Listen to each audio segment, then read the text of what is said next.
Nimeni on Harri ja olen 21-vuotias ja asun Oulun keskustassa.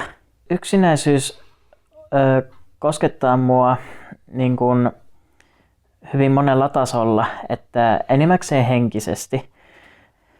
Yksinäisyys voi olla aika vaarallista, jos ei ole tottunut siihen. Itse olen tottunut siihen, koska olen ennen asunut maalla, jolloin olin yksin aika usein. Mutta nyt kun muutin tänne Ouluun, niin täällä on paljon ihmisiä ympärillä, mutta silti tuntuu, että on aika yksinäinen, koska en ole päässyt ihmisten kanssa kunnolla kontaktiin. Kun on yksin, niin vähän passivoituu, koska esimerkiksi jos lähdet kaupungille olemaan, kävelemään ynnä muuta, niin siellä sitten huomaat, että monet ihmiset on toistensa kanssa tekemisissä, niin koet itse olevan niin kuin haamu, joka vaeltelee vaan siellä menemään. Yksinäisyys on vaikuttanut minun elämään yllättävän paljon. Sitä ei alkuun ajattele ennen kuin hoksaa sen vähän liian myöhään. Muun muassa se näkee arjessa ja ylipäätään tekemisissä. Jos haluaisit esim. Suorittaa jotain, mitä sä oot ollut tekemässä jonkun aikaa, niin hoksaat yhtäkkiä, että miksi mä teen tätä? Onko tämä nyt se, mitä mä haluan tehdä?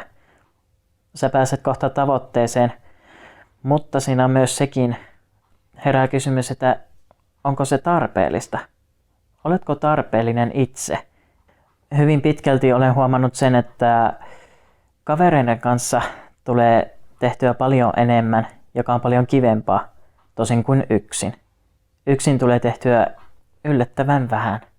Monesti jos mä olen kavereiden kanssa esimerkiksi ihan vaan illanvietossa ja sitten jos me tehdään jotain yhdessä, mutta jos yhtäkkiä käykin tilanne, että esimerkiksi jos nyt ihmiset on puhelimella, sitten mä oon ihan, mitä mä teen, tarvitaanko mua täällä, miksi mä olen täällä, jos ne kaikki on puhelimella. Tulee semmoinen hyvin tarpeeton olo, että tuntuu tyhjältä, että sä et tiedä mikä sun tarkoitus on, jos sä oot yksin. No yksinäisyyden myöntäminen se on tavallaan yksilökohtaista, mutta itselläni mieluummin myöntää mahdollisimman pian kuin ei ollenkaan, muuten siitä tulee isompi ongelma. Jos pitäisi niitä lähteä ehkäisemään tätä yksinäisyyttä tai miten sen saisi kitkettyä muualle, niin ihmisten pitäisi alkaa huolehtimaan toisista enemmän. Nykyään se on alkanut olla vaikeaa, sillä monet puhuu enemmän puhelimen kautta tai tekstiviestien kautta. Ihmisille nykyään on vaikea puhua kasvotusten, joka tekee just sitä yksinäisyyden tunnetta ja yksinäisyyttä ylipäätään ihmisille. Monesti jos vaikka linja-automatkallakin oot menossa ihanalle matkalle, linja-auto on ihan täys, mutta kukaan ei puhu. Mitä se sitten on? Ihmisten pitäisi rohkaistua olemaan toistensa kanssa. Ja se mikä tässä maailmassa alkaa pikkuhiljaa hiipua on se iloinen sosiaalinen elämä. Se katoaa kohta, jos siihen ei puutut. Aina, jos on mahdollista, yrittäkää hankkia kavereita. Älkääkä jääkö yksin, koska se voi myrkyttää yllättävän paljon.